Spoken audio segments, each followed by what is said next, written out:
Hello, it's me again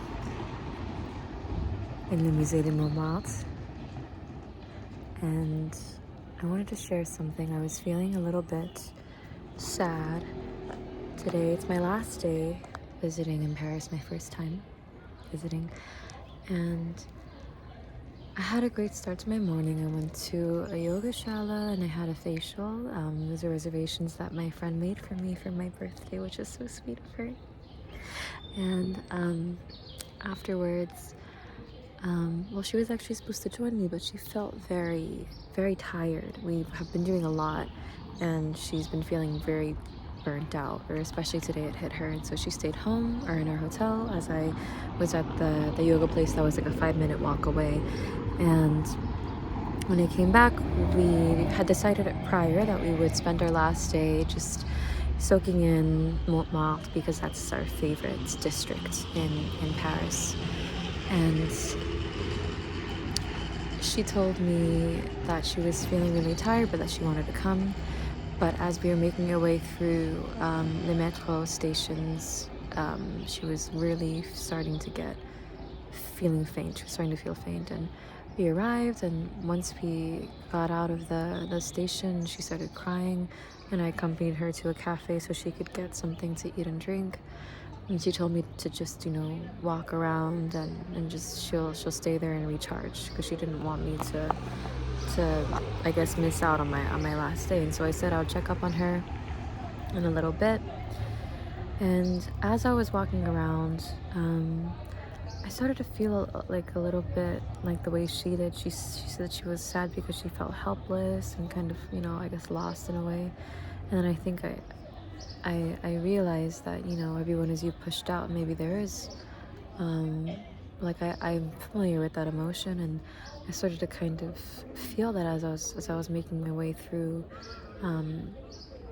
the streets, by myself for the first time. Well, basically for the first time, exploring on my own, because I've been thinking about moving here and I was excited actually to explore solo because I thought it would give me a taste of what it would be like to live here on my own. And I started to feel a little bit, what is the word? It was like a flickering light, like the dazzle in my eyes that I saw the city with the rose-colored tinted glasses were pulled off, interestingly. And I think that was a good thing for me to see, because it was allowing me to realize that no matter where I am, I'm there. And there's no evasion of any particular emotions, and I can't move anywhere and, suddenly dissipate any challenges that I don't want to have. That's not how it works. It felt like I was kind of settling in, and I was feeling all right. Of course, I was feeling kind of sad that, my friend Julia wasn't feeling well, so I picked her a couple things from the stores that I was walking through to help her feel better, to surprise her with later on. And it was just a little thing, like I was sitting on the hill of the Sacré-Cœur, and I was just feeling like I didn't really know where I was going, and it was really crowded, and I didn't really want to be in this. It was super touristy area, and also it's a Saturday today, so it's more crowded than it was when we were here during the week. And then I was receiving these messages from these Frenchmen who I guess were interested in me, and I decided to give them my number because I was like, well, it's a new country, I guess, well, maybe they can show me around or something. But in hindsight, I guess I felt a little bit naive about that, because it was obvious that they only wanted to do a particular thing with me, and it was just like, that's not a good feeling, and although I don't identify as like a victim of like men's behavior or anything like that, it was just very like it's just not a good energy to experience, and a little stuffy. And I was thinking about, like, oh, is this what it's gonna be like if I move here, or are the men just like this? Like, because I don't really experience this that much in Miami, but I don't know, like maybe it's not. I mean, no, I go out in Florida, but I guess. I was just questioning why am I running into these energies? It's because it's my first time here, so I'm giving off a little bit of like a naive sort of vibe, like, oh, I'm just kind of like la di da, because that I did feel a little bit more self-conscious here, because I'm unaware of like customs and stuff like that, and I'm not sure if I was a little bit more self-monitoring than I am at home, because at home I kind of I know like what's considered rude or not rude and that kind of stuff, so here I was a little bit more self-monitoring, which can lend itself towards insecurity, which can attract all kinds of weird behavior. But yeah, overall, I've had a really great experience. It's been surreal. It's been inspiring. But all that to say that the best experiences are well-rounded, and they will show you things that maybe you haven't seen before.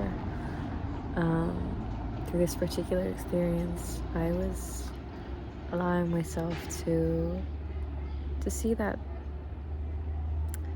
even my greatest fantasies aren't perfect. And that's okay, because in the grand scheme of things, everything is perfect. And these are just words, but there's a kind of calm when you allow the duality to exist between the bliss and the obstacles. Or rather, if you don't really view them as obstacles, but instead ridding of this sort of hierarchy altogether and seeing everything as a blessing. And that if you try to live in a way where everything is this blissful, rose-tinted, sunshine and rainbows existence, where we are completely without any interesting characters, or emotionally heavy situations. If we try to avoid those things, then we're only half living, or one could argue that you're not living at all. And the best thing to do for yourself is to act from a place of accepting and inviting and loving all the experiences that you have that naturally come your way, and surrendering to them. Life just feels so much richer that way. You don't have to fight the inconveniences, so to speak, or the pains, the losses. Coming here, I feel so far yet so close to heavy emotions like grief. It's interesting to experience grief in a place that you've never been before. It gives you this sense of distance from it, but a surrender, if that communicates well. If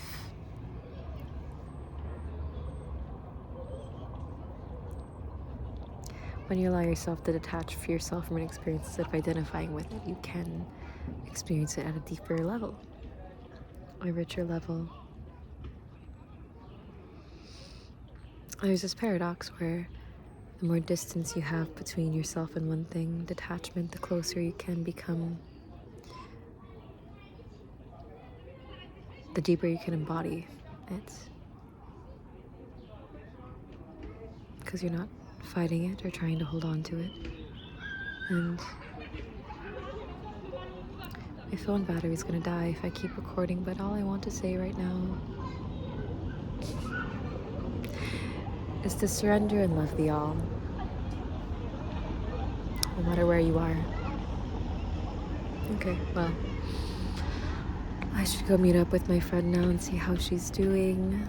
She said she's doing better. I gave her a little call, so I'm gonna go see her now. I'm gonna go walk through this beautiful, let me show you. Oh, this beautiful, beautiful little district of Paris. All right. Bisous, bisous. See you soon.